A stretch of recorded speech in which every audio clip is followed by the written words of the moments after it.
जय हिंद aspirants, this is Zaheer and welcome you back to SSB crack exams. Uttarakhand ने एक बहुत ही हिस्टोरिक सा डिसीजन लिया हुआ है। रिसेंटली वहां की कैबिनेट ने यूनिफॉर्म सिविल कोड अपनाने का डिसीजन लिया हुआ है। अब ये यूनिफॉर्म सिविल कोड की बिल जो है वो बहुत ही जल्द वहां के लेजिस्लेटिव असेंबली के आगे लाई जाएगी। आज की इस वीडियो में हम जानने की कोशिश करेंगे कि दरअसल जरूरत क्या थी एक यूनिफॉर्म सिविल कोड की, इससे पहले क्या किसी दूसरे स्टेट में इसे अप्लाई किया जा चुका हुआ है और करंटली कितने साल लगे इस ड्राफ्ट यूनिफॉर्म सिविल कोड को बनाने के लिए, उन सभी के बारे में डिस्कस करेंगे। तो आइए वीडियो को शुरू करते हैं। तो रिसेंटली न्यूज चैनल में छाया हुआ था कि उत्तराखंड के कैबिनेट ने अपना फाइनल अप्रूवल जो है final draft uniform civil code को दिया हुआ है और बहुत ही जल्द स्टेट असेंबली ने दरअसल एक स्पेशल 4 दिन का सेशन भी बुलाया हुआ है ताकि वो इसी यूनिफॉर्म सिविल कोड पर काम कर सके और मोस्ट प्रॉब्ली उसे पास भी वहां पर किया जा सकता है। अब देखिए ये स्पेशल सेशन जो है वो खासकर इसी यूनिफॉर्म सिविल कोड को एक एक्ट बनाने के लिए ही बुलवाया गया है और कैबिनेट का अप्रूवल इसके लिए बहुत ही जरूरी था, इससे पहले कि वो असेंबली में इंट्रोड्यूस किया जा सके। अगर इंट्रोड्यूस करेंगे, बिल को एक्ट बनाएंगे तो यूनिफॉर्म सिविल कोड इम्प्लीमेंट हो जाएगा और बीजेपी जो है वो उत्तराखंड का रूल्ड पहला ऐसा स्टेट बनेगा जो कंट्री में इंडिपेंडेंस के बाद जिसने यूनिफॉर्म सिविल कोड अप्लाई किया हुआ है। अब देखिए एक यूनिफॉर्म सिविल कोड जो है वो ऑलरेडी गोवा में ऑपरेशनल है since the Portuguese rule. Post independence कुछ स्पेशल वहां पर यूनिफॉर्म सिविल कोड नहीं लाया गया, ऑलरेडी वो लागू ही था। तो फ्री इंडिया के हिस्ट्री में आप देख सकते हैं कि Uttarakhand will get first such instance where we can find uniform civil code being implemented.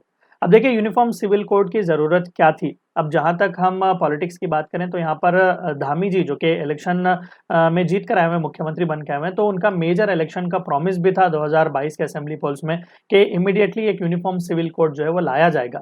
तो उसी के चलते एक कमिटी भी बिठाई गई थी और फाइनल जो ड्राफ्ट है यूनिफॉर्म सिविल कोड का लगभग 740 पेज का है। 4 अलग अलग वॉल्यूम्स में जो है वो मुख्यमंत्री जी को सबमिट किया गया है।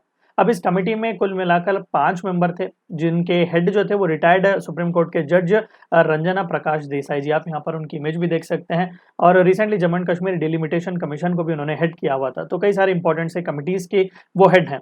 सो इसी पैनल ने दरअसल हेड किया हुआ था। अब देखिए स्पेशल सेशन जो असेंबली का बुलाया गया है वो मंडे स्टार्ट होगा और फरवरी 8 तक वो कंटिन्यू करेगा। और बीजेपी की लैंडस्लाइड विक्ट्री जो सेकंड टर्म उत्तराखंड में आई हुई है, कई लोगों का मानना यह है, पॉलिटिकल एनालिस्ट का भी, कि जो प्री पोल प्रॉमिस दिया गया था यूनिफॉर्म सिविल कोड का मुख्यमंत्री द्वारा, वही one of the most important reason बना उनकी जीत का। अब कमिटी जैसा ही इलेक्शन के रिजल्ट आए इमीडिएटली मई 2022 में बिठाई गई थी। कमिटी ने लगभग 2 साल लिए इसे बनाने के लिए और 4 एक्सटेंशंस भी लिए ताकि ड्राफ्ट बनाकर उसे मुख्यमंत्री जी को सबमिट किया जाए। अब देखिए यूनिफॉर्म सिविल कोड का थोड़ा बहुत मैं कॉन्स्टिट्यूशनल नॉलेज आपको बता दूं तो article 44 of the Indian constitution में यूनिफॉर्म सिविल कोड के बारे में क्लियरली कहा गया है। अब यूनिफॉर्म सिविल कोड करेगा क्या? अब देखिए एक लीगल फ्रेमवर्क बनाएगा ताकि irrespective of religion etcetera uniform marriage, diverse, land, property, inheritance loss etcetera सभी सिटीजन्स के लिए सेम हो। अब मान लो कि शादी का कुछ मामला है, मैरिज का, तो मुस्लिम्स को शरीयत लॉ वहाँ पर अप्लाई होती है, हिंदूज के लिए हिंदू कोड अप्लाई होता है, क्रिश्चियंस के लिए अपने खुद के रिलीजन से related rules and regulations apply होते हैं। वही अगर यूनिफॉर्म सिविल कोड आएगा तो सभी सिटीजन्स के लिए वहाँ पर रूल्स एंड रेगुलेशन सेम होंगे, मोस्ट प्रॉब्ली सभी जाकर रजिस्टर मैरिज ही वहाँ पर करवाएंगे। तो इस तरीके की कुछ चीज़ हमें देखने को मिलेगी इन यूनिफॉर्म सिविल कोड। अब ऐसा नहीं है कि ड्राफ्ट बनाने में लोगों का यहाँ पर सजेशन नहीं लिया गया। लगभग जो पैनल इस ड्राफ्ट को बना रहा था 2.33 लाख रिटर्न सजेशंस उन्हें ऑनलाइन मिले हुए थे। 70 से भी ज्यादा मीटिंग्स उन्होंने रखे हुए थे और लगभग 60,000 से भी ज्यादा लोगों के साथ, मेंबर्स के साथ उन्होंने इंटरेक्ट किया हुआ है इस ड्राफ्ट को बनाने में। और फाइनली जो ड्राफ्ट बना हुआ था वो रिसेंटली फ्राइडे के दिन ही मुख्यमंत्री जी को सौंपा गया था। उन्होंने यही आशा जताई कि और भी स्टेट जो हैं वो उत्तराखंड का एग्जाम्पल फॉलो करेंगे और इसी टेम्पलेट को जो स्टेट ने बहुत ही मशक्कत के साथ बनाया हुआ है उसे फॉलो करके अपने अपने स्टेट्स में भी यूनिफॉर्म सिविल कोड वो अप्लाई करेंगे। अभी रुक के देखना पड़ेगा कि कितना सक्सेसफुल ये होता है वंस इट इज इम्प्लीमेंटेड। तो ये थी चंद बातें आपको इस वीडियो में जाननी थी। वीडियो को एंड करने से पहले आप सभी को एक बार याद दिला दूं कि एसएसबी क्रैक एग्जाम्स के पास एसएसबी इंटरव्यू से related full fledge online course available है।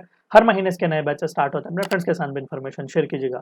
We also provide you courses like NDA, CDS, AFCAT and warrior 10 is a code which you should use so that you get 10% discount. Meet you next time. Until then, stay healthy, stay safe.